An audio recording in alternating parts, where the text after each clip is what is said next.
Hello students. तो हमने series में ये स्टार्ट किया कंपैरिजन टेस्ट। उसमें हमने देखा जो कंपैरिजन टेस्ट है, जैसे U N is less than equal V N ओ, एक समीशन यू एन सीरीज है, एक समीशन वी एन सीरीज है। U N is less than equal V N और वी एन वाली सीरीज कन्वर्जेंट हो तो यू एन वाली भी कन्वर्जेंट होती है। First comparison test. इसी तरह से सेकंड कंपैरिजन टेस्ट भी था। फर्स्ट कंपैरिजन टेस्ट में भी दो थे। मैंने बताया था अपसारी से बड़ी अपसारी होती है, अभिसारी से छोटी वाली टर्म वाली सीरीज अभिसारी होती है, कन्वर्जेंट होती है। सेकंड कंपैरिजन टेस्ट में हमने ये पढ़ा कि U N upon V N की लिमिट यदि नॉन जीरो और फाइनाइट आती है तब हम कहते हैं कि ये दोनों सीरीज एक जैसी हैं, बिहेव अलाइक, एक जैसा बिहेव करती हैं। या तो दोनों एक साथ कन्वर्जेंट होंगी या दोनों एक साथ डाइवर्जेंट होंगी।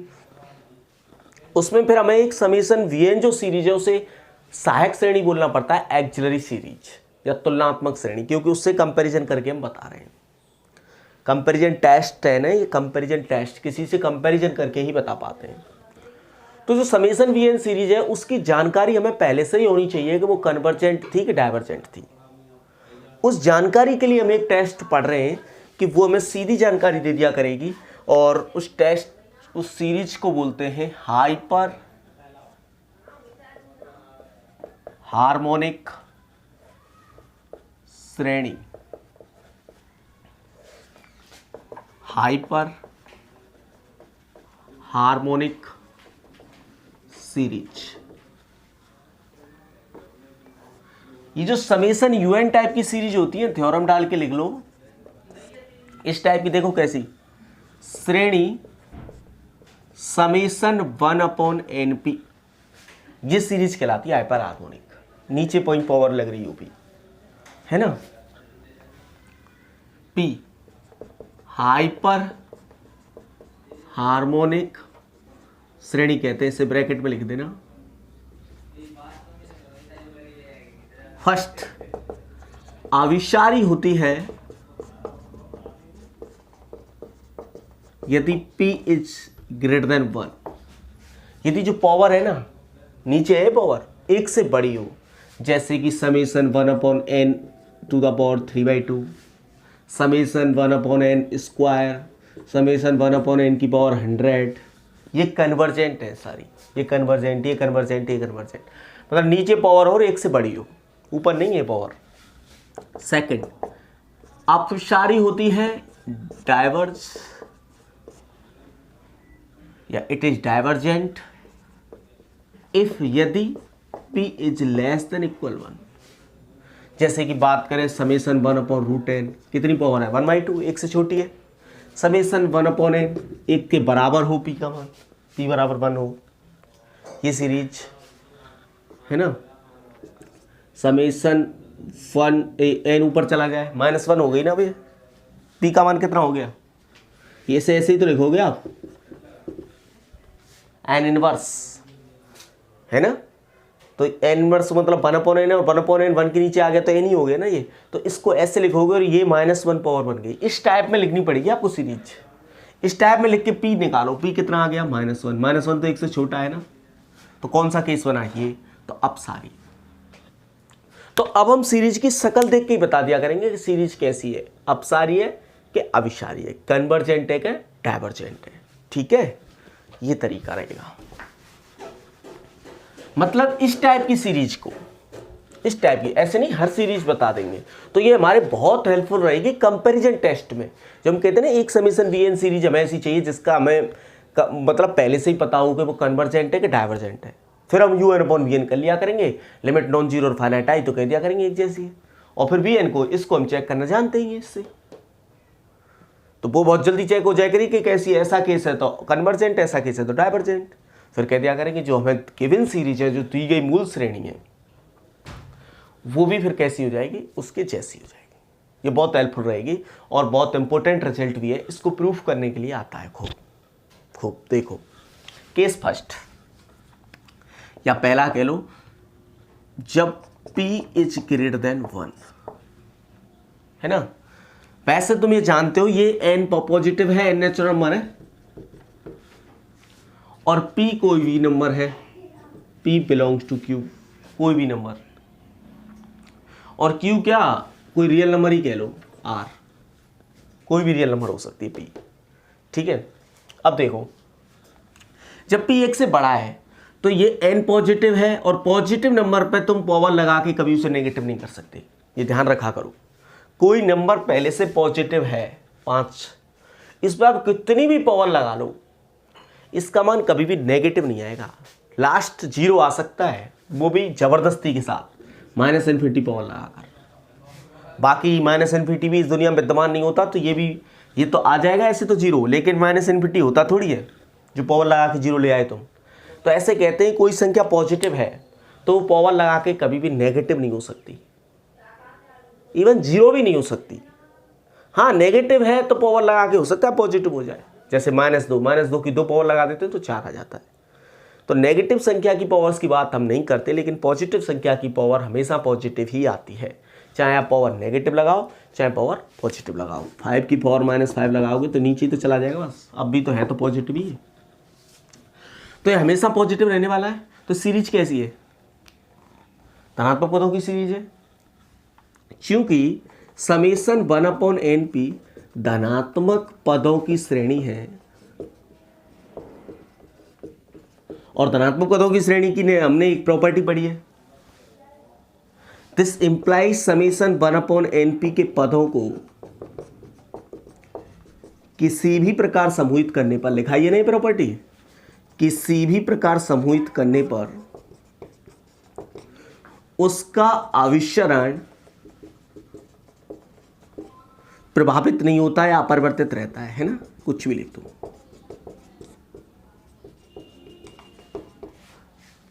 सिंस इट इज, ये लिखना series is a series of positive terms, this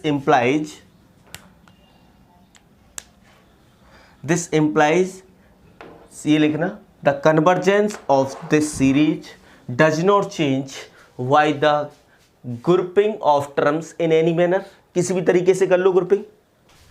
तो देखो ये क्या है, वैसे देख रहा हूं, चूंकि 1/np, तो मैं दिखा देता हूं थोड़ा सा क्या है।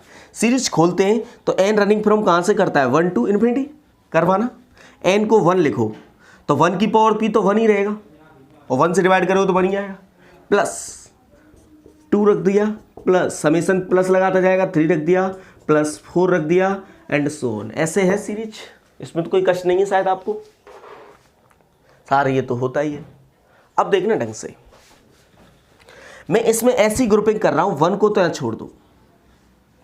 अब देखो तुम ये मत कहना सर जी ऐसे क्यों की, मेरे पास तरीका है, इन एनी मैनर, किसी भी प्रकार कर लूं मैं, किसी भी प्रकार कर लूं, उसका अभिसरण चेंज नहीं होगा। कहीं ऐसा नहीं है कि तुम मैं जैसे करूं तुम उसके अदर तरह से करें, तो तुम उसको कन्वर्जेंट से डाइवर्जेंट ले आए, डाइवर्जेंट से कन्वर्जेंट ले, ऐसा नहीं हो सकता। उसको प्रूफ करने का फिर तरीका अलग हो जाएगा, लेकिन मैं जिस तरह से कर रहा हूं उस तरह से आप नहीं भी करें तब भी ये डाइवर्जेंट तो नहीं ला सकते आप। हो सकता है आप कन्वर्जेंट प्रूफ नहीं कर पाए, फिर आपको कुछ ऐसा मैटर मिल जाए, मतलब ऐसी कठिनाई आ जाए जो आप नहीं दिखा पाओगे कैसे कन्वर्जेंट है। कोई तरीका ऐसा होता है जो सिंपल हो जाता है, जिससे हम मतलब देख पाते हैं कि हाँ ये कन्वर्जेंट है। समझ रहे हो, ये है। मैं ऐसा करता हूं, इन दो टर्म को एक साथ लेता हूं, 1/2 की पावर p प्लस 1/3 की पावर p, ठीक है, ये दोनों टर्म एक साथ ले लिए, प्लस 1/4 की पावर p प्लस 1/5 की पावर p प्लस 1/6 की पावर p प्लस 1/7 की पावर p, ये टर्म एक साथ ले लिए। अब तुम्हें समझ में आ गया हो तो शायद 8 की पावर p से 8 ही टर्म लूंगा 15 की पावर p तक। देखो 2 की पावर p से स्टार्ट करता हूं तो 2 ही टर्म लेता हूं, 4 की पावर p से स्टार्ट करता हूं तो 4 ही टर्म ले रहा हूं, 8 की पावर p से स्टार्ट किया तो 8 ही टर्म ले रहे हैं। अब 16 की पावर से स्टार्ट करेंगे तो 16 ही टर्म लेंगे, 31 तक जाएंगे, है ना। इतना दिखा नहीं रहे हम, वैसे मैं आपको बता रहा हूं कि 31 तक जाएंगे, ठीक है। अब देखो यहां आना थोड़ा सा, क्योंकि ढंग से समझना, मैं इस टर्म पे बात करता हूं, 2 और 3 में से कौन बड़ा होता है, ऑब्वियसली 3, 2 और 3 में से कौन बड़ा है, 3। दिस इंप्लाइज 2 की पावर p और 3 की पावर p में से कौन बड़ा होगा? 3 की पावर p। ये बेटा हमेशा ट्रू नहीं है, ये जब ही ट्रू है जब p ग्रेटर देन 1 है। p ग्रेटर देन 1 है तभी ट्रू है, मतलब पॉजिटिव नंबर तक ये ट्रू है। p का मान यदि पॉजिटिव p है तब भी ट्रू है। ऐसा नहीं है कि ये है और तुम इस पर कुछ भी पावर लगाओगे। देखना ये कौन सा बड़ा निकलता है इनमें से। ये कितना आया? 1/4। ये कितना आया? 1/9। कौन सा बड़ा है? ये। तो पावर लगाने से कोई संख्या पहले छोटी है तो पावर लगाने से हो सकता है वो बड़ी हो जाए, लेकिन बशर्ते पावर आपने नेगेटिव नहीं लगाई हो। पॉजिटिव पावर चल रही है तो इनइक्वलिटी सेम रहती है। ठीक है, तो हमारा p ग्रेटर देन 1 है, 1 से भी बड़ा है तो 0 से तो बड़ा हो ही गया, पॉजिटिव तो हो ही गया। पॉजिटिव हो गया तो ये बात लग जाएगी, है ना। मैं यहाँ लिख सकता हूँ चूंकि p इज ग्रेटर देन 1 इसलिए हुआ है, नहीं तो नहीं होता शायद। ठीक है, जैसा मैंने दिखा दिया एक एग्जाम्पल। दिस इम्प्लाई जब ये संख्या छोटी है तो इससे 1 से डिवाइड करेंगे और ये बड़ी है, इससे 1 को डिवाइड करेंगे तो कौन सी बड़ी आएगी इनमें से?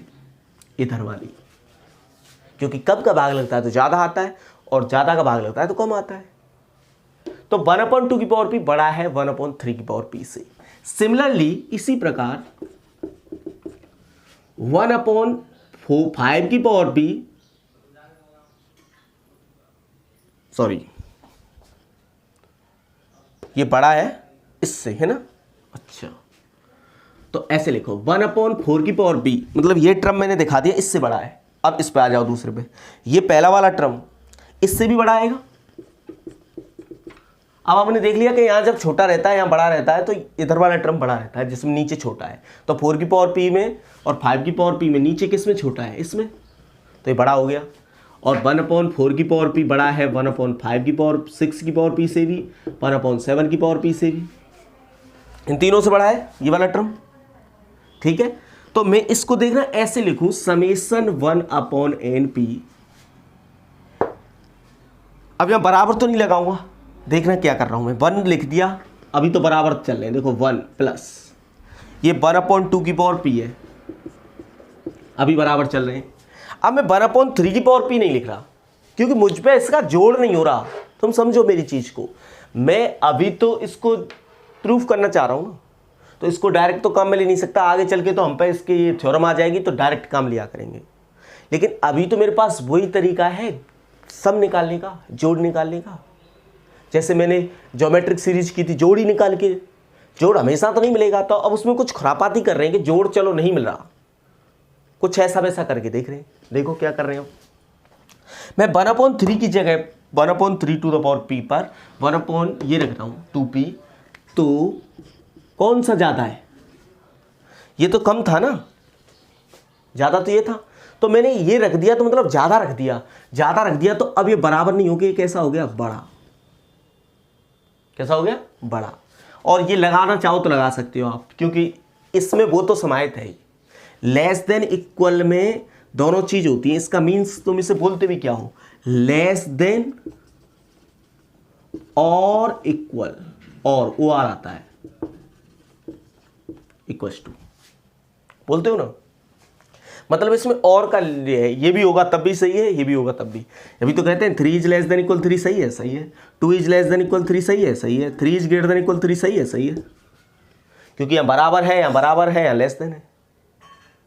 ठीक है, 3 इज लेस देन इक्वल 2 ये गलत है, ना तो बराबर है ना छोटा है। ठीक है, ये गलत है। अब देखो ये रख दिया तो यहां में प्लस था, मैं प्लस लगा दिया, प्लस 1/4 की पावर p तो छोड़ ही दिया। इससे बड़ा है 1/4p, वही रख दिया। इससे बड़ा है 1/4p ये रख दिया, इससे बड़ा है 1/4p ये रख दिया। चारों की जगह 1/4p रख दिया, इसके तो बराबर और इनसे बड़ा है तो ये और बड़ा हो गया। जब कोई चीज बड़ी हो जाती है ना, इधर इनइक्वलिटी का साइन बड़े का है, तो उसमें बड़ा तो आप कितना भी रख दो, 100 की जगह 200 रख दो, 500 रख दो, 1000 रख दो, छोटा एक भी नहीं रख सकते पॉइंट में भी, क्योंकि छोटा पता नहीं वो पहले कितना बड़ा था जो तुम उसकी जगह छोटा रख रहे हो, तो अब ये शायद छोटा रह जाए, तो उसकी गुंजाइश कितनी है वो देखनी पड़ती है। बाकी यदि कोई चीज बड़ी है, ग्रेटर देन है, तो आप फिर कितनी भी कह सकते हो। जैसे x इज लेस देन 5 है तो x इज लेस देन 6 भी होगा, x इज लेस देन 7 भी होगा, x is less then 1 lakh भी होगा। 5 से छोटा है तो 6 से भी छोटा होगा, 7 से भी छोटा होगा, 1 लाख से भी छोटा होगा। ठीक है, और एंड सो ऑन। अब तुम्हें शायद समझ में आ गया हो, यहाँ 8p रखूंगा और इन सब की जगह पे 8p रखूंगा। कितनी बार है पता है? 8 टाइम्स, और एंड सो ऑन। ठीक है। और अब शायद तुम्हें थोड़ा सा अच्छा लगे, ये क्या आ गया है देखना, 1 प्लस, ये 2 बार है तो 2/2 की पावर p, ये 4 बार है तो 4/4 टू द पावर p, ये 8 बार है तो 8/8 टू द पावर p, है ना। अब देखना, लेस देन इक्वल 1 ये 2 की पावर p -1 हो गई, एक पावर कट गई, ये 4 की पावर p -1 हो गई, ये 8 की पावर p -1 हो गई, एंड सो ऑन। ये समेशन 1/np। अब शायद आपको देखे कि इधर वाली सीरीज क्या है, ज्योमेट्रिक गुणोत्तर श्रेणी बना दी हमने। इधर वाली सीरीज क्या बना दी है, गुणोत्तर। देखो इसमें इतने, एक में इतने का गुणा करो ये आ जाएगा, फिर इसमें इतने का ही कर दो, मतलब यही है मेरा क्या, कॉमन रेशो, सार अनुपात ये है 1/2 पावर p -1। 1 में गुणा करोगे इसका इतना आ जाएगा, फिर इसी में इसका करोगे ये आ जाएगा, फिर इसमें इसका कर दोगे, मतलब ये है ना, ये सार अनुपात है। तो मैं इसे ऐसे लिख सकता हूं, summation 1/np is less than equal summation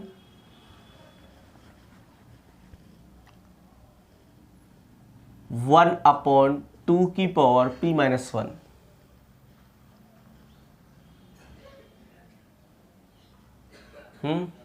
चलो इसे ऐसे मत दिखाओ, वैसे ही लिख दो सीधे। दाएं पक्ष में स्पष्ट है, ये लगा दो, स्पष्ट है कि दिख रही है मैं ना, स्पष्ट है कि दाएं पक्ष में एक गुणोत्तर श्रेणी है जिसका सार्वनुपात हुज कॉमन रेशो इज, ये है 1/2 की पावर p -1, है ना। It is clear in RHS in right hand side the series is geometric progression whose common ratio is 1/2 की पावर p -1, और ये 1/2 की पावर p -1 है, और चूंकि p ग्रेटर देन 1 है ना, p ग्रेटर देन 1 है, तो दिस इंप्लाइज p -1 कैसा हो गया, 0 से बड़ा, और 0 से बड़े को यदि तुम 2 पे पावर लगाते हो तो कैसा आता है वो, 1 से बड़ा, है ना। और इसे यदि तुम उल्टा करते हो, कोई संख्या 1 से बड़ी है और उससे 1 से डिवाइड करते हो, उससे 1 को डिवाइड करते हो तो कैसा आएगा, 1 से छोटा। और ये कॉमन रेशो यदि 1 से छोटा होता है, दिस इंप्लाइज, यह है गुणोत्तर श्रेणी। आपको याद है कॉमन रेशो 1 से छोटा हो, उसका मॉडुलस 1 से छोटा हो, तो वो कैसा आ रहा था, गुणोत्तर श्रेणी कैसी आ रही थी, अभिसारी, कन्वर्जेंट। और ये तो आपको पता ही होगा कि 0 से बड़ा होगा, ये पॉजिटिव पावर लगा रहे हो ना, ये भी 0 से बड़ा होगा, तो 0 से बड़ा है, पॉजिटिव है, और 1 से छोटा है, तो यह गुणोत्तर श्रेणी अभिसारी है, इज कन्वर्जेंट। याद कर लेना गुणोत्तर श्रेणी वाला रिजल्ट, मैंने बताया था कि जो कॉमन रेशो है उसका मॉडुलस यदि 1 से कम है तो फिर वो सीरीज कैसी होती है, कन्वर्जेंट। तो यह गुणोत्तर श्रेणी अभिसारी है, कौन, ये।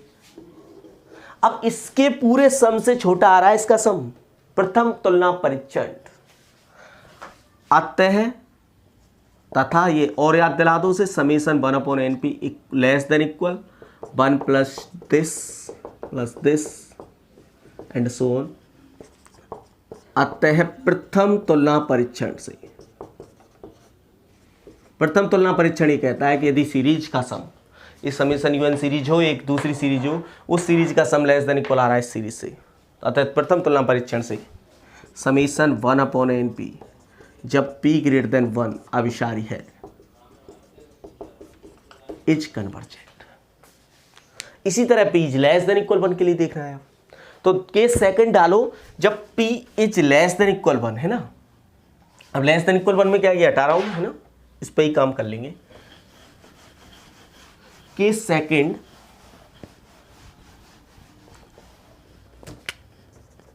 तो इसे p is less than equal 1 को ऐसे कर रहे हैं कि एक बार तो p इक्वल टू 1 ले लो। पहले p इक्वल टू 1 लिया तो आपकी सीरीज हो कैसी जाएगी, 1 plus 1/2 plus 1/3 plus 1/4 and so on. ये सीरीज थी, p का 1 कर लो। लेस देन इक्वल 1 के लिए बात करनी है ना, तो हम पहले इक्वल 1 पे कर लेते हैं, फिर लेस देन 1 पे कर लेंगे। ये आ गई। इसमें इस तरह से ग्रुपिंग करो, और तुम्हें पता है किसी भी तरह से करने में कोई फर्क नहीं पड़ता। इन दोनों को एक साथ लो, इन दोनों को एक साथ लो।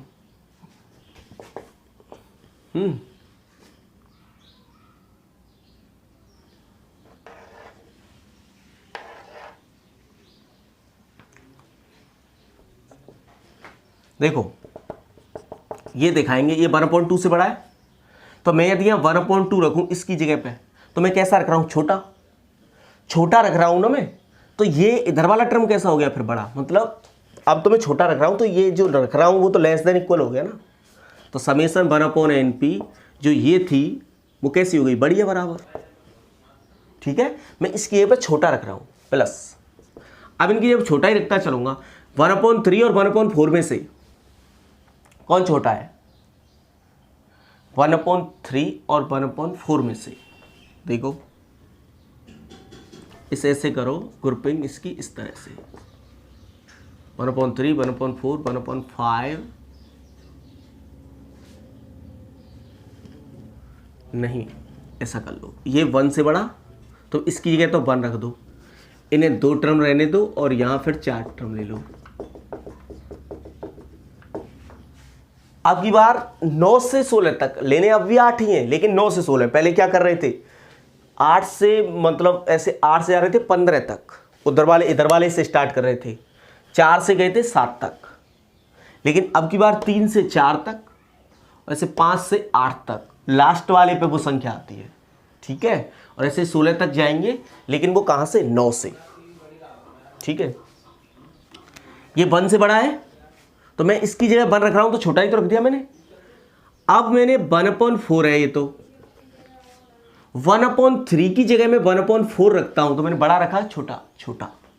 देखो क्योंकि 3 तो छोटा होता है 4 से, तो 1/3 कैसा है, बड़ा है 1/4 से, तो मैं 1/3 की जगह 1/4 रख रहा हूं, तो कैसा रख रहा हूं, छोटा। और छोटा रख रहा हूं, देखो ये लेस देन इक्वल और भी छोटा हो गया, कोई दिक्कत नहीं है। तो छोटा कोई संख्या जब हो गई है, तो उसमें फिर और संख्याओं की जगह पे भी कितना भी छोटा आप रख सकते हो। इनमें से सबसे छोटा कौन है, तो पता चला है घटते जा रहे हैं, इससे छोटा ये, इससे छोटा ये, इससे छोटा ये, इससे छोटा ये, तो इनमें से सबसे छोटा कौन है, ये। तो मैं इन चारों की जगह यही रख दूं, तो ये और छोटा हो गया, ये और छोटा हो गया, और छोटे का सिंबल लग रहा है, देखो इधर, कोई दिक्कत तो नहीं है, लिख दो यहाँ। इसी प्रकार 1/8 छोटा है 1/5 से, 1/6 से और 1/7 से, इन सब की जगह 1/8 रख दिया।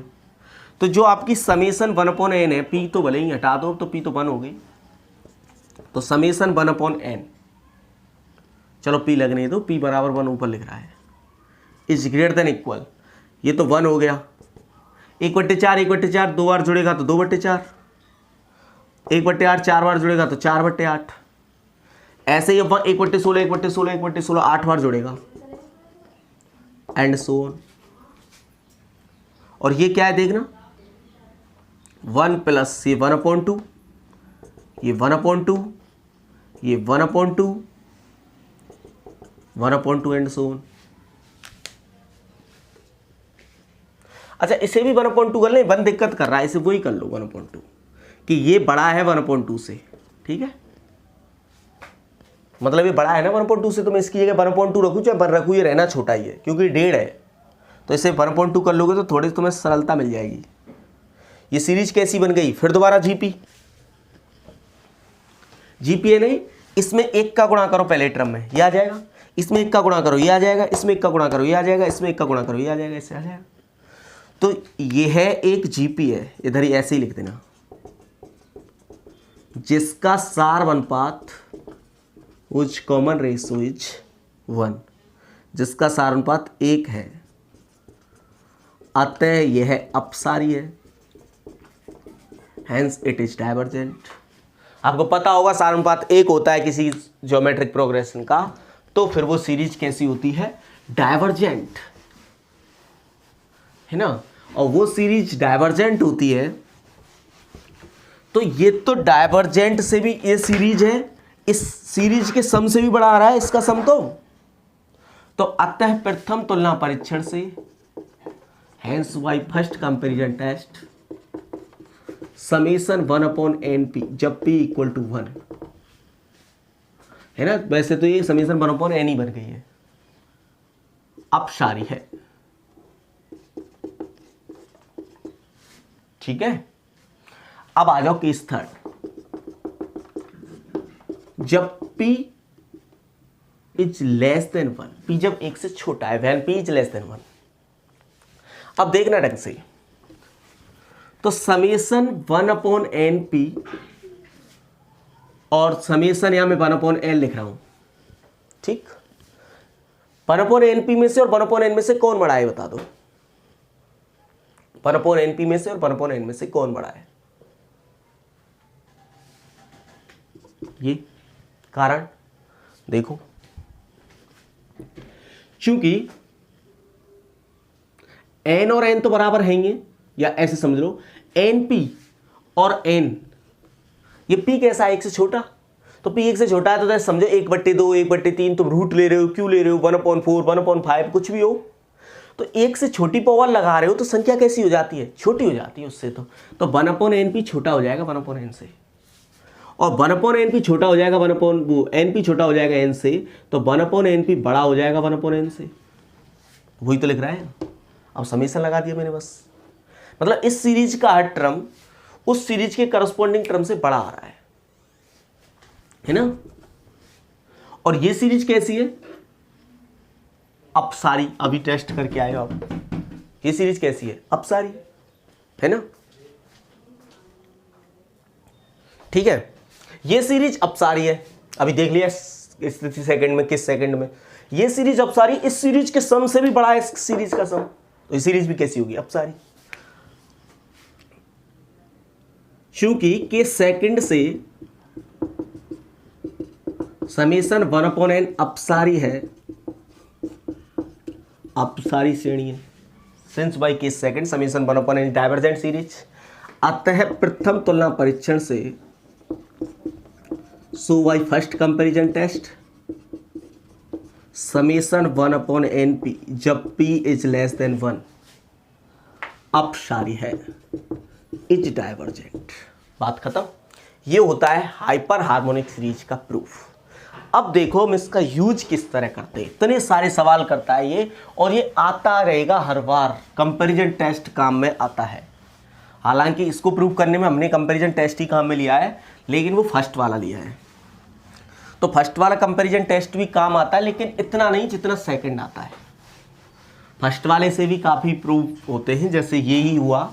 और इस तरह का कोई भी सवाल यदि होता है जिसमें हम पर सम वगैरह नहीं हो पाते और vn नहीं मिलता ढूंढने से, लिमिट un/vn निकालना पड़ता है ना सेकंड कंपैरिजन टेस्ट के लिए, यदि vn नहीं मिलता ढूंढने से, तो फिर हम क्या करते हैं, ये टेस्ट यूज करते हैं, ठीक है। चलो मैं तुम्हें क्वेश्चन करवाता हूँ, वो कहाँ पे है, देखिए एग्जाम्पल फर्स्ट सेकंड थर्ड, ये तो आपने पहले किए थे, मैंने बताए थे। ये तो वो हैं जब un की लिमिट 0 नहीं आती है ना, या आप सम ढूंढ लें। अभी आपने यही तो देखा, सम फाइनाइट मिल गया तो कन्वर्जेंट, इनफाइनाइट मिला तो डाइवर्जेंट, ऑस्किलेट कर रहा है तो Sn निकाल के उसकी लिमिट निकालना, तो ऑस्किलेटिंग सीरीज। अब हम पॉजिटिव टर्म्स में मूव कर गए, तो पॉजिटिव टर्म की सीरीज की यदि लिमिट un, जो nth टर्म की लिमिट है, वो 0 नहीं आई तो डाइवर्जेंट, क्योंकि दोहरायमान वो होती नहीं है। ये टेस्ट हमारे पास थे। अब हम कंपैरिजन टेस्ट की हेल्प ले ली, अब हाइपर हार्मोनिक भी आ गया। एक ज्योमेट्रिक सीरीज का भी याद रखना कि उसका जो कॉमन रेशो है, जो सार अनुपात है, उसका मॉडुलस लेस देन इक्वल 1 हो तो वो कन्वर्जेंट, अदरवाइज वो डाइवर्जेंट होती है। मेनली तो x इज ग्रेटर देन 1 पे, x इज लेस देन -1 पे हम बात नहीं करते, x इक्वल टू 1 पे भी वो कैसी होती है, divergent. x is greater than equal 1 पे डाइवर्जेंट, ठीक है। ये लेस देन 1, ये लेस देन 1 पे, लेस देन इक्वल 1 पे डाइवर्जेंट है, हाइपर हार्मोनिक। चौथा एग्जाम्पल अभी आप छोड़ के चलना, 5वां 6वां 7वां 8वां नमा, सारे एग्जाम्पल हो जाएंगे और हम बात करते हैं एक्सरसाइज 10th डी की। अब स्पीड में आ जाएगा ये चैप्टर बहुत जल्दी। अब यहाँ पे आने के बाद थोड़ा सा कम काम रहता है अब इस चैप्टर में। अब तो टेस्ट है, बस ये लगाओ क्वेश्चन करो, ये लगाओ क्वेश्चन करो। जैसे मैं क्वेश्चन मान लो उठा लेता हूं, क्वेश्चन 10। इसमें ये सीरीज दी हुई है 1 into 2 upon 3 into 4 into 5 plus 2 into 3 upon 4 into 5 into 6 plus 3 into 4 upon 5 into 6 into 7 and so on. ये सीरीज है।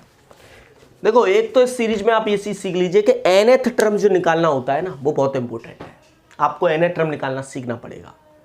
ये तो अभी बहुत सिंपल सा आया है, ऐसे आगे चल के और जटिल आ जाएंगे थोड़े कॉम्प्लिकेटेड, तो आपको ढूंढना मतलब n निकालना पड़ेगा nth टर्म।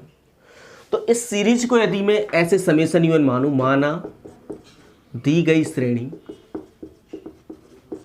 समेशन यूएन हो तो let given series is summation UN, then तो समेशन यूएन तरह से ये लिखी जाएगी, लिख देना पूरी।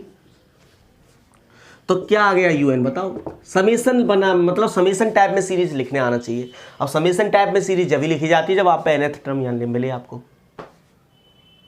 आपको उसे nth टर्म लिखना है। देखो ढंग से देखो, पहला टर्म 1 2 3 4 5, दूसरा टर्म 2 3 4 5 6, तीसरा टर्म 3 4 5 6 7। मतलब यहां से स्टार्ट होते हैं वो संख्या जौन सा टर्म है। पहला टर्म में तो 1 आ रहा है, दूसरा टर्म तो 2 आ रहा है, तीसरा टर्म तो 3 आ रहा है। तो nth टर्म जब तुम लिख रहे हो un, तो यहाँ क्या आएगा n, फिर उससे एक ज्यादा का गुणा हो रहा है ऊपर n+1, फिर नीचे लगातार 3 है उनसे एक ज्यादा तो n+2 है, फिर एक और ज्यादा n+3 है, फिर एक और ज्यादा n+4 है। ये बहुत सिंपल था तो हमें मिल गया। बहुत सी बार थोड़ी देर लग जाती है पर मिल जाता है, इतना कठिन कुछ नहीं होता। फिर थोड़ा सा आप रीचेक कर लिया करो कि हाँ मैंने जो निकाला है वो सही है गलत है। रख के देख लो, पहला टर्म निकाल के देखो, इससे n बराबर 1 रखो तो पहला टर्म ये आ जाएगा 1 2 3 4 5 आ गया। तीसरा टर्म निकाल के देखो 3 रखो, 3 4 5 6 7 3 4 5 6 7 आ रहा है। तो सबसे पहले तो आपको सीरीज को इस समेशन की फॉर्म में लिखना पड़ेगा, या तो समेशन की फॉर्म में दी हो, नहीं दी है तो लिखो। लिख लिया। अब आपका दिमाग काम करना चाहिए। यहां से जब ये सीरीज आपको मिलती है, मिल गई, तो आपके सबसे पहले दिमाग जाना चाहिए कि अब मैं इसका सम कर पाऊंगा। तो आपको थोड़ा सा एहसास दिलाएगा कि नहीं यार सम तो तू कहाँ कर पाएगा, इतने इतने ऐसे ऐसे टर्म आ रहे हैं। ऐसे गुणा मत कर देना कभी, इनका 1 गुणा तो 2 कर दिया, फिर इनका गुणा कर दिया 12 पंजे 60, 2/60 1/30 आ गया। ऐसे करने लगे तो फिर बहुत दिक्कत आ जाएगी। ये उसीलिए तो उसने इस रूप में रिप्रेजेंट करी नहीं, वो नहीं जानता था गुणा, वो नहीं कर सकता था ऐसे 1/30 लिखना, वो नहीं जानता, वो भी जानता था मैथ। तो ये इसी तरह लिखे मिलेंगे, इसी तरह ही लिखे रखने इसको, इससे ही तो ये मिला है, नहीं तो नहीं मिलता। कोई इसे ऐसे लिख दे 1/30 और इसे सॉल्व कर दे, 2 कट गया 2, ये 6 से 6 कट गया 1/20, ऐसे करता चला जाएगा तो ये नहीं सॉल्व होगी। फिर समझ रहे हो ना, तो सम मिलेगा ना तुम्हें टर्म्स की पता चली कैसे आ रहे हैं टर्म, इसमें तो पता चल गई ना सीक्वेंस, अगला टर्म कैसे आएगा, फिर अगला कैसे आएगा, फिर अगला कैसे आएगा। तो ये निकाल लेते हैं। सबसे पहले आपको सोचना पड़े सम तो आपको नहीं मिलने वाला। सीरीज निकालने का पहला तरीका है कि एस एन निकालना, तो इन 2 का सम निकालना, फिर इन 3 का सम S3 S4 S5 ऐसे एस एन निकालना, फिर एस एन की लिमिट देखना। यदि वो लिमिट फाइनाइट आती है तो कन्वर्जेंट, इनफाइनाइट आती है तो डाइवर्जेंट, ऑस्किलेट करती है तो ऑस्किलेटिंग। सही है। फिर हम दूसरी ओर मूव करते हैं कि यार वो तो नहीं है। फिर हम देखते हैं कि पॉजिटिव टर्म्स की सीरीज है, पॉजिटिव टर्म्स की सीरीज है, तो हम एक काम कर सकते हैं, इसकी लिमिट nth टर्म की लिमिट निकाल के देख सकते हैं। यदि वो लिमिट 0 नहीं आई, यदि वो लिमिट 0 नहीं आई तो डाइवर्जेंट कह देते हैं। जैसे इसमें सवाल है, मैं बता दूं क्वेश्चन नंबर पी एक्सरसाइज के, क्वेश्चन 6 ऐसा ही है, इसमें लिमिट 0 नहीं आएगी इसलिए डाइवर्जेंट हो जाएगी। क्वेश्चन 5 जो है वो ज्योमेट्रिक प्रोग्रेशन से होगा, जैसे एग्जाम्पल फर्स्ट हो रहा है, ठीक है। और क्वेश्चन नंबर 3 और 4 इनमें भी लिमिट नॉन जीरो आएगी। और क्वेश्चन नंबर फर्स्ट इसमें भी limit n tends to infinity, nth term की लिमिट नॉन जीरो आएगी, इसलिए सीधे देखते हैं ये डाइवर्जेंट है ना, बस ये और नहीं है। और तो आप करेंगे सवाल, वो तो कोई इश्यू नहीं है कि ये है कि और भी नहीं है, ठीक है, ये मिल गया। अब हम देखते हैं क्या इसकी nth टर्म की लिमिट जीरो आ रही, तो आप देखोगे आएगी, मुझे दिख रहा है ऊपर n की 2 घात है, नीचे n की 3 घात है, तो नीचे वाला n प्रभावी हो जाएगा, मतलब ऐसे ऊपर n स्क्वायर ले लेंगे, कॉमन ले लोगे, नीचे n क्यू आ जाएगा कॉमन लेके तीनों में से, तो ये एक n नीचे बच जाएगा, और n टेंड्स टू इन्फिनिटी जब तुम लगाओगे तो ये तो सब फाइनाइट रहेंगे, ये सब फाइनाइट रहेंगे, ये n क्या करता रहेगा, n tends to infinity zero कर देगा इसे, n tends to infinity, n नीचे बच गया ना, n नीचे बच जाता है तो लिमिट जीरो आती है, n tends to infinity n बहुत बड़ी संख्या है तो डिवाइड करोगे तो क्या आएगा जीरो, तो इसकी nth टर्म की लिमिट भी जीरो आ रही है, तो वो वाला टेस्ट भी आपका काम नहीं कर रहा। जो सोचते हैं ज्योमेट्रिक है क्या, दिख रहा है ज्योमेट्रिक तो नहीं है, गुणोत्तर श्रेणी है क्या, नहीं है, हाइपर हार्मोनिक है क्या, नहीं है। कुछ कंपैरिजन टेस्ट फर्स्ट लग जाए कि ये टर्म किसी से छोटा हो, ये टर्म किसी छोटा हो, ये टर्म किसी छोटा हो, तो वो फिर और सोचना जटिल है। अब हमारे पास एक ही आशा बचती है, एक ही आशा की किरण है, द्वितीय तुलना परीक्षण। हालांकि आगे और टेस्ट आएंगे, लेकिन अभी तक फिर बताऊंगा मैं, ये फेल हो जाएगा द्वितीय तुलना परीक्षण, या द्वितीय तुलना परीक्षण काम करेगा कैसे करेगा वो सब देखते रहेंगे। अभी तो यहां तक है, तो यहां तक तो समझो कि पीछे वाला कोई भी काम नहीं कर रहा, मजाक नहीं कर रहा हूं। नेट में हर साल 2 क्वेश्चन आते हैं सीरीज के, और सीक्वेंस का भी 1-2 आते हैं। सीक्वेंस और सीरीज रियल एनालिसिस की आत्मा मानी जाती है। क्या मानी जाती है? आत्मा। यकीन मानिए सवाल हिलता नहीं है वहां। सीक्वेंस और सीरीज के सवाल से सबसे ज़्यादा डर लगता है स्टूडेंट को। कंटिन्यूटी कर लेगा, डिफरेंशिएबिलिटी कर लेगा, सांतत्यता, अवकलनीयता, रीमान समाकलन आता है, एक सेकंड ईयर में आप पढ़ोगे। ये रियल का ही टॉपिक है, ये तो इसमें रख दिया है, नहीं तो रियल में पहले हम देखना सेकंड ईयर में पढ़ेंगे हम सीक्वेंस। तो सीक्वेंस पढ़ के जब सीरीज पढ़ी जाती है, वो तो मैं कह रहा था ना, मुझे ही पता है कि मैं कैसे तुम्हें सीक्वेंस की थ्योरी छुड़वा के सीरीज की पढ़ा रहा हूँ, समझ रहे हो? नहीं तो सीक्वेंस खुद में एक अपने आप में यूनिट है, वो यूनिट पढ़ने के बाद फिर हम पढ़ते हैं सीरीज। लेकिन यहाँ पहले रख रखी है, फर्स्ट ईयर में सीरीज रख दी है, सेकंड ईयर में सीक्वेंस है, तो थोड़ा उल्टा पुल्टा कर दिया है, तो मजबूरी है, अब हमारी यूनिट है, हमको मार्क्स लाने, पेपर देना है आपको, इसलिए। ठीक है, तो यहाँ तक तो यही टेस्ट बच रहा है अपने पास। अब हम क्या करते हैं, मैंने कहा था ना, इसमें से n की घात निकालते हैं, n की घात का प्रतिधारण करते हैं। भले ये कर लो un, क्या आ गया, n into n plus 1 upon n plus 2 n plus 3 n plus 4, ये आ गया un। यहां से n कॉमन लोगे तो n स्क्वायर हो जाएगा 1 प्लस 1 अपॉन n। n की घात देखो कितनी खींच सकते हो, यहाँ तो एक ही तो खींचोगे, एक घात यहाँ से, एक घात यहाँ से, एक घात यहाँ से, 3 घात n क्यू। यहाँ क्या बचेगा, 1 plus 2 upon n, 1 plus 3 upon n, 1 plus 4 upon n। अब ये मत कहना सर यहाँ से n स्क्वायर भी तो ले सकते थे, फिर तो n वाली जगह पे भी 1 अपॉन n आ जाएगा। ऐसे नहीं करना, जितनी पावर उसमें से सीधी कॉमन आ रही है n की वो ले लो, n की जितनी ऊपर पॉजिटिव पावर है उतनी कॉमन लेते हैं, ठीक है? नहीं तो किसी भी संख्या में से ऐसे तो कुछ भी कॉमन लेते रहो। अब यहाँ 1 अपॉन n ही तो बचा, ये ऐसे ही तो आ गया 1 प्लस 1 अपॉन n, और यहाँ n आ गया 1 plus 2 upon n, 1 plus 3 upon n, 1 plus 4 upon n। ठीक है, ये जो 1 अपॉन n आया है इसको भी n मान लो।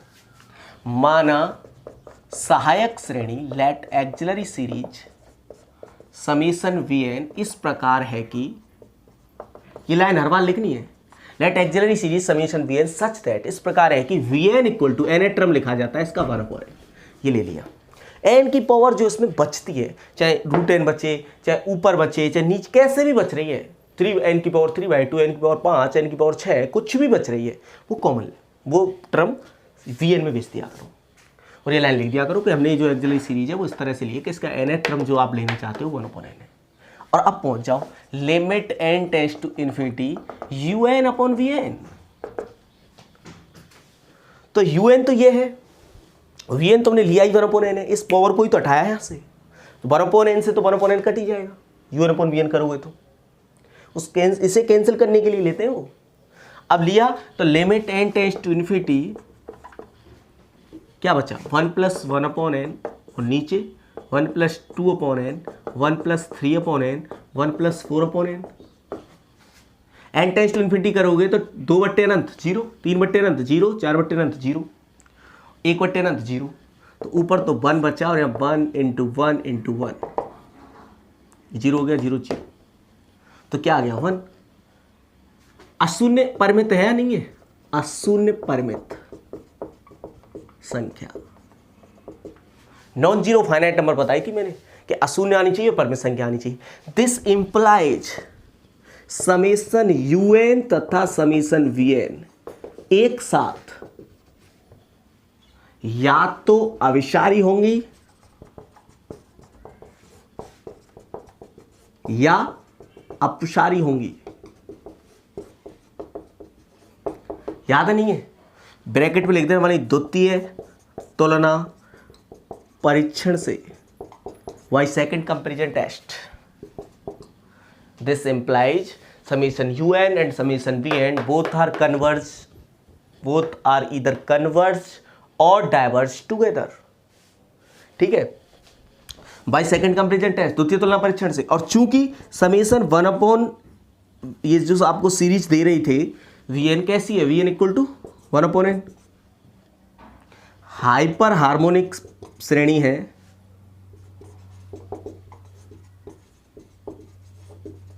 तथा p का मान कितना है? अब बताना पावर कितनी लग रही है? 1, जो कैसी है? दिस इंप्लाइज है अपसारी है।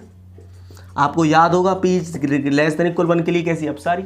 दिस इंप्लाइज, तुम नीचे लिखना दिस इंप्लाइज समेशन un, या ऐसे लिख दिया करो दी गई श्रेणी समेशन un भी अपसारी है। तो ऐसे हम vn मानते हैं, लिमिट चेक करते हैं, नॉन जीरो फाइनाइट आता है तो रिजल्ट लिख देते हैं कि भाई सेकंड कंपैरिजन टेस्ट दोनों एक जैसी होंगी। और उसके बारे में हमें हाइपर हार्मोनिक पहले ही बता देती है, यही पता चल गया था मुझे कैसी है। तो कंपटीशन जब हम करते हैं तो इन चीज़ों को वो ये जब बहुत जल्दी निकाल लेते हैं, उनके लिए ये कुछ नहीं होता, समेशन वमेशन लगाओ, वो जानते हैं ना मुझे करना है क्या, वो यूएन पे पहुंचते हैं। यूएन क्या है लिखो, ठीक है। इस टर्म को दी गई श्रेणी समेशन यूएन है, ये तो हम इसलिए लिख रहे हैं, फिर इसको इसके बराबर कर रहे हैं, यहाँ तक वो कोई टर्म नहीं लिख रहे, वो सीधा यूएन पे पहुंच रहे हैं और यूएन ये लिख दिया। इसे लिखते ही वो यहाँ पहुंचेंगे, वो नहीं लिखेंगे ना n² n3, उन्हें पता है ऊपर 2 आता नीचे 3 है, उनके दिमाग में आएगा 1/n, यहीं कहीं आएगा 1/n क्या है? vn, बस इतना लिखेंगे, ठीक है। और इसकी लिमिट देखेंगे तुरंत, लिमिट उन्हें पता होगी कि ये हटाना है, इसे हटा देंगे पहले, अब लिमिट चेक कर लेंगे 0 0 0 0 तो 1 आ गई। Non zero finite, non zero finite तो दोनों एक जैसी, अब उनका दिमाग काम कर रहा है, लिख थोड़ी रहे, दोनों एक जैसी, तो ये कैसी है? तो इस पर समेशन लगाओगे तो समेशन 1/n डाइवर्जेंट। याद है उनको तो हाइपर हार्मोनिक सीरीज का टेस्ट आपको भी होना चाहिए, तो तुरंत वो कैसी आ गई? डाइवर्जेंट। बात आई आपकी समझ में? बहुत अच्छी रिजल्ट है ये। और आपको बी एक्सरसाइज के सारे सवाल और सारे एग्जाम्पल इसी तरह करने। एक एग्जाम्पल वो चौथा मैंने रुक पाया हुआ है, उसे छोड़ देना बस। बहुत सिंपल क्वेश्चन है, बस आपको यही चेक करना है, ठीक है। इनमें कुछ में प्रसार काम में आएंगे, जैसे 14वें क्वेश्चन के कुछ सवाल हैं, √10 10 1/n, तो 10x का प्रसार काम आएगा इसमें। तो इसमें 10x का प्रसार लिख देना, 10x है, x के पे 1/n करोगे तो 1/n का प्रसार लिखना है, कि कितनी घात बाहर निकल रही है उसे vn मान लेना, लिमिट निकालना, नॉन जीरो आएगी तो un/vn की लिमिट जब नॉन जीरो आती है तो दोनों एक जैसी होती है, वो रिजल्ट लग जाएगा। 7वें में भी sin 1/n लगेगा, 8वें में दे रखा है ना, क्वेश्चन नंबर 14 के 8 में सीधे दे रखा है sin 1/n, ये सीरीज है। मतलब ये सीरीज इस तरह से nth टर्म लिखे, नीचे लिख रहे हैं निम्नलिखित व्यापक पद वाली, व्यापक पद मतलब nth टर्म वाली श्रेणियों के विस्तरण का परीक्षण कीजिए। तो ये un लिखा हुआ है, समय सीरीज नहीं है, सीरीज तो समेशन un होती है, इसकी बतानी है आपको। तो un sin 1/n है, तो sin x का प्रसार क्या होता है? x - x³ 3 factorial plus x 5/5 factorial minus x 7/7 factorial. और पावर आती हैं और नीचे फैक्टोरियल चलते हैं उतनी ही पावर, और टर्म बदलते चलते हैं alternate sign, plus minus plus minus plus minus. तो यहाँ x ये पे क्या है? 1/n, तो 1/n minus 1/3 factorial n³ plus 1/5 factorial n5 and so on. तो उसमें से क्या कॉमन आएगा? 1/n कॉमन आएगा। सीधा कॉमन जो आएगा वो ये नहीं कि तो तुम 1/n की पावर 100 भी ले लो, तो 1/n कॉमन आ रहा है 1 minus 3 factorial n square 5 factorial n4 and so on. इसको vn मान लो, un/vn की लिमिट क्या आ जाएगी, हट जाएगा। लिमिट निकालोगे तो n टेंड्स टू इन्फिनिटी पे ये जीरो ये जीरो ये जीरो सब जीरो हो जाएंगे, तो क्या आएगी लिमिट 1 नॉन जीरो फाइनाइट है तो एक जैसी होंगी। और तुमने समेशन vn क्या मानी है 1/n। ये कैसी है, डाइवर्जेंट। तो सीरीज भी कैसी है, डाइवर्जेंट। ठीक है। ये जो पांचवें छठवें सवाल हैं, जैसे कि पांचवा सवाल है रूट में n³ + 1 - रूट n³। ये un दिया है, इनमें तुम्हें पता नहीं चलेगा मतलब कैसे क्या करें, कितनी कॉमन आ रही है। इसमें एक काम कर लेते हैं, ये एक जैसे ना n³ यहाँ है n³ यहाँ है, तो इसकी ये जो टर्म था n³ + 1 - रूट n³, इसके साइन को चेंज करके ऊपर नीचे गुणा कर लो। ऐसा एग्जाम्पल भी है, तो यहां भी गुणा कर दिया, root n³ + 1 + root n³। a - b a + b क्या होता है, a² - b², तो इसका स्क्वायर n³ + 1 माइनस इसका स्क्वायर n², वो n³, रूट रूट हट जाएंगे ना, और ये नीचे चली रहा है, तो n³ से n³ कट गया, तो ये आ गया 1/रूट n³ + 1 + रूट n³। ठीक है, इतना हमने ये निकाल दिया कि un जो तुम मुझे ये दे रहे थे वो कुछ और नहीं, वो ये है। ठीक है, वैसे आपको ये रिजल्ट याद रखना चाहिए, जब दो संख्याओं में एक का डिफरेंस हो और उनके रूट का ऐसे डिफरेंस लिया जा रहा है ऊपर, तो वो नीचे बराबर आता है। जैसे आपसे कोई पूछता है रूट, ऐसे रूट ऊपर ले लो, चलो रूट 99 माइनस रूट 98 क्या आएगा। 4 ऑप्शन दे रखे हैं, छोटे छोटे एग्जाम में आ जाते हैं क्वेश्चन, राजस्थान पुलिस जहाँ थोड़ा थोड़ा पैसा मैथ आता है नॉन टेक्निकल, तो वहाँ 4 ऑप्शन रखे होंगे जिनमें से ये ट्रू होगा, रूट 99 प्लस रूट 98 ये आएगा। समझ रहे हो, तो यहाँ माइनस था यहाँ प्लस लग जाता है, उल्टा हो जाता है। वो इसी तरह से आप ऊपर नीचे गुणा करो। ठीक है, ये जब ही काम करता है जब लगातार 2 का डिफरेंस हो, क्योंकि आप वो ऊपर a² - b² करते हो ना, तो रूट में जब संख्या है तो वो फिर कैसी हो जाती है, रूट स्क्वायर हट जाते हैं, उनका डिफरेंस ऊपर 1 बच जाता है, इस वजह से। तो 2 संख्याओं का डिफरेंस, रूट का डिफरेंस लगातार 2 संख्या होनी चाहिए, वो बराबर होता है उनके रूट जोड़ के उसके उल्टे के। ठीक है, तो वो काम यहाँ हो गया है। तो आप देख लेना जिनमें 1 का डिफरेंस हो लगातार, वो आप सब टर्म ऐसे करने हैं। एग्जाम्पल शायद n4 करके, n4 यहाँ भी n4, तो उनमें भी 1 का डिफरेंस है +1 है। ये आ गया। अब देखो इसमें क्या करेंगे हम, इसमें से कितना कॉमन आ रहा है, वैसे तो n³ आ रहा है, लेकिन 1/2 पावर लग के आएगा तो 1.5 पावर आ रही है, n की पावर 3/2 कॉमन आ रही है, यहाँ से भी n³ कॉमन आ रहा है, लेकिन रूट लग के आएगा। तो ले तो हम n³ कॉमन नहीं, लेकिन वो रूट लग के आ रहा है, इसलिए तो यहाँ n³ कॉमन लिया 1 बचा, यहाँ n³ कॉमन लिया तो 1/n³, यहाँ रूट 1 मतलब 1। ठीक है, ये बच गया। अब ये un है, मैंने कहा था un में से जो n की पावर आती है उसे vn मान लो। लेट कोई पंचायत लिख दो कि माना सहायक श्रेणी समेशन vn इस प्रकार है कि vn इक्वल टू क्या है, n⁻³ 3/2। अब लिमिट un/vn करोगे तो n टेंड्स टू इन्फिनिटी पे, तो limit n tends to infinity, ये तो कैंसिल ही हो गया, ये बच गया 1/रूट में दिस +1। अब इसका ये तो n टेंड्स टू इन्फिनिटी पे 0 हो गया, तो रूट 1 प्लस रूट 1 2 हो गया, तो 1/2 आ गई लिमिट। 1/2 अशून्य है और परिमित है, नॉन जीरो फाइनाइट नंबर।